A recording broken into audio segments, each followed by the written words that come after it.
계산하지 않는 아버지입니다. 아버지는 둘째 아들이 자기가 죽어야 받아야 될 이 유산, 이 분깃을 달라 그럽니다.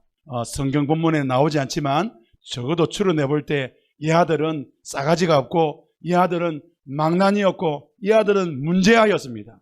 둘째 아들이 아버지에게 유산을 달라고 할 때에 아버지가 이 아들이 누군지 몰랐을까요? 누구보다도 잘 압니다. 어떤 아들인지, 이 돈을 받으면, 이 재산을 받으면, 이 분깃을 받으면 어떻게 할 줄을 누구보다도 잘 알고 있었습니다. 그런데 아버지는 그 아들에게 선뜻 그 분깃을 줘버립니다.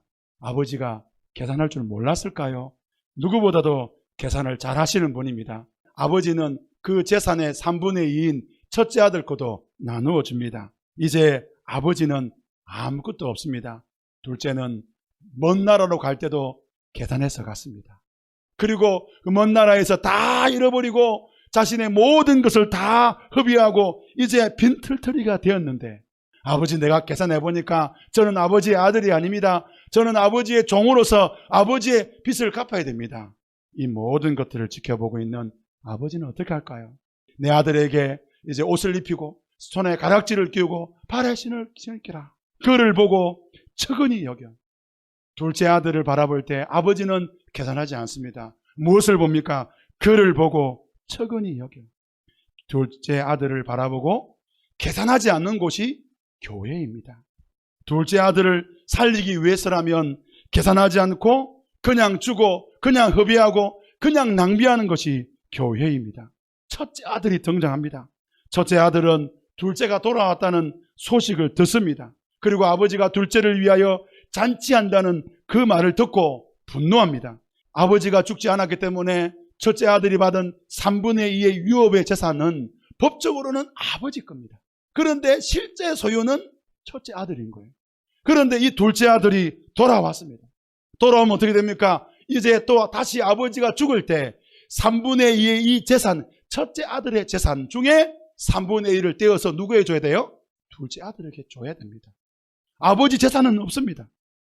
다만 살아계시기에 법적으로는 아버지 것이지만 실제 소유는 아들 것입니다. 첫째 아들 겁니다.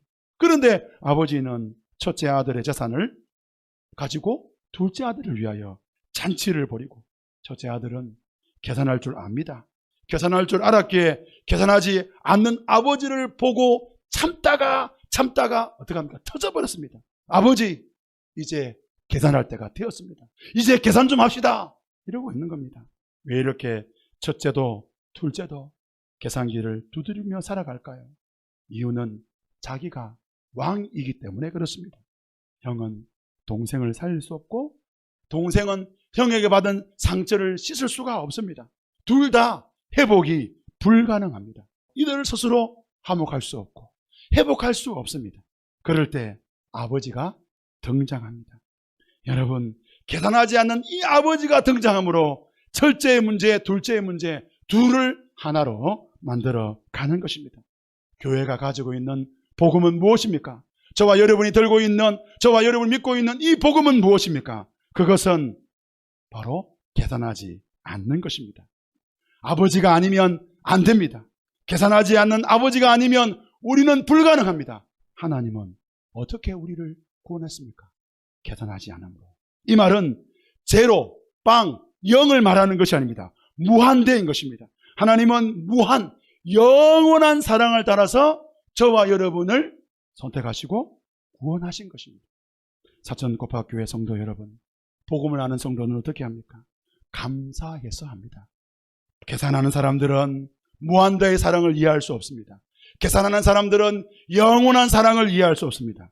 계산하지 않는 아버지를 안다면, 계산하지 않는 아버지를 우리가 믿는다면, 우리가 은혜 가운데 산다는 것을 확신한다면 저와 여러분, 그 사랑을 아버지 앞에 고백하고 그 사랑을 둘째와 첫째에게 나눠주는 계산하지 않는 교회, 계산하지 않는 성도들이 다 되시기를 주님 이름으로 축복합니다.